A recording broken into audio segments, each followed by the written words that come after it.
Algaita Studio. Masu barbudar fassara.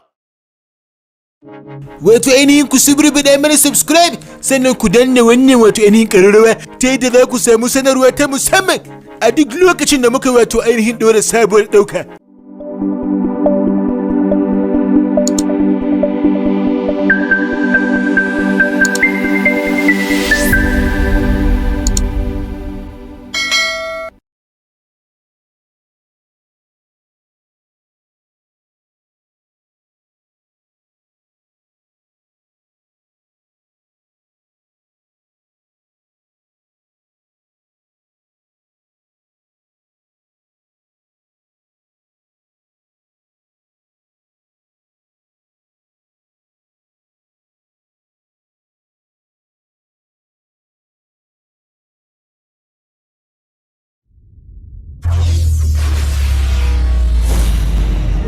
Gadar Pamba, teku, gaba biyu.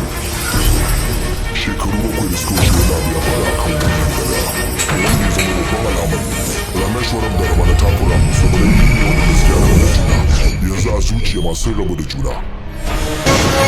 A karagar gudanar da kasuwancin kifi a Rameshwaram da kuma jagorantar ƙungiyar masunta kifin wajen da gudanar da garin ahalin su Madaram ne.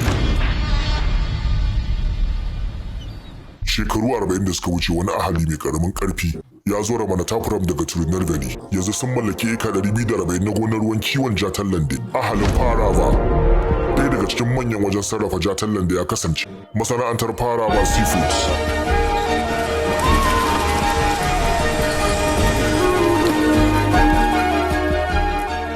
A wannan masana'anta da ta kasance mutum 600 ke aiki a cikinta, ana fitar da jatan lande zuwa wasu ƙasashen ta gabar Tuticorin. Ba iya wannan ba, ga harkar manyan motocin safara da tifofi, ga gidajen kallo, zaurukan bukukuwa da sauransu. Mai duk waɗannan hajoji kuma alfaharin gari gamayyar Farava.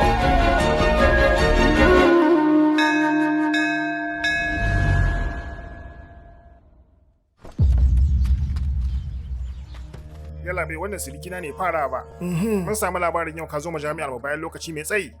Shine yake so ka duba hisabin taurarin 'ya'yansa. Nawa gare ka? Su hudu ne labai. Muga hisabin nasu. Waɗannan su ne manya. Ramachandra. Wace ƙaniya ce wannan? Karamin kifi ya labai. Wannan kifin ɗaya idan har ya haɗu da jatan lande zuwa Ingila, gaba ɗaya dawo da kayan za a yi, komai ya dawo busasshen kifi. Sai dai ya ɗauka a je a siyar a kasuwar Gandhi. Sai na yi fata-fata da ke. Yaya, yalla